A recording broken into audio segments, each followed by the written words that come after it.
Speculative ಅಂದರೆ ಉದಾಹರಣೆ ಕೊಡ್ತೇನೆ. ಟ್ರಯಲ್ ಕೋರ್ಟ್ ಮನೆ ರೆಂಟ್ ಕಂಟ್ರೋಲ್ ಕೇಸ್, ಓನರ್ ಹೇಳ್ತಾನೆ ನನ್ನ ಮಗನಿಗೆ ಮದುವೆ ಆಗಿದೆ, ಅವನಿಗೆ ಬೇರೆ ಮನೆ ಬೇಕಂತ, ಈ ಮನೆ ಬಿಟ್ಕೊಡಿ ಅಂತ ಹೇಳ್ತಾನೆ. ಅವನು ಬಿಡಲ್ಲ. ಅಲ್ಲಿ ಕೇಸ್ ತಗೊಳ್ಬೇಕಾದ್ರೆ 10 ವರ್ಷ ಆಗ್ತದೆ. ಆ ಎಕ್ವಿಕ್ಯೂಟ್ ಆರ್ಡರ್ ಆಗ್ತದೆ ಲ್ಯಾಂಡ್ ಲಾರ್ಡ್ ಪರವಾಗಿ, ಆದರೆ ಟೆನೆಂಟ್ ಅಪೀಲ್ಗೆ ಹೋಗ್ತಾನೆ. ನಮ್ದ್ರಲ್ಲಿ ಒಂದು ಪ್ರಿನ್ಸಿಪಲ್ ಇದೆ, ಸ್ಟೇಟಸ್ ಕೋ, ಅಂದರೆ ಇದ್ದ ಪೊಸಿಷನ್ನೇ ಮುಂದುವರಿಬೇಕು ಅನ್ನೋದು. ಅಲ್ಲಿ ಸ್ಟೇ ಕೊಡ್ತಾರೆ.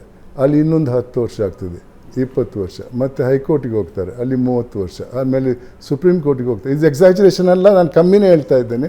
ಸುಪ್ರೀಂ ಕೋರ್ಟಿಗೆ ಹೋದರೆ ಇನ್ನೊಂದು 10 ವರ್ಷ. ಅಷ್ಟೊತ್ತಿಗೆ ಲ್ಯಾಂಡ್ ಲಾರ್ಡ್ ಇರಲ್ಲ, ಮಗನ ಮಗ ಮನೆ ಕೇಳೋಕ್ಕೆ ರೆಡಿಯಾಗಿರ್ತಾನೆ. ಎಲ್ಲಿ ನ್ಯಾಯ?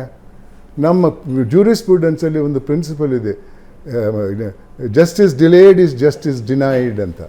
ಅದಕ್ಕೆ ಪೂರಕವಾಗಿ ಇವತ್ತಿನ ಸಿಸ್ಟಮನ್ನು ಸಪೋರ್ಟ್ ಮಾಡೋರು ಒಂದು ಕೊಟ್ಟಿದ್ದಾರೆ, ಜಸ್ಟಿಸ್ ಹರಿಡ್ ಇಸ್ ಜಸ್ಟಿಸ್ ಬೆರಿಡ್ ಅಂತ.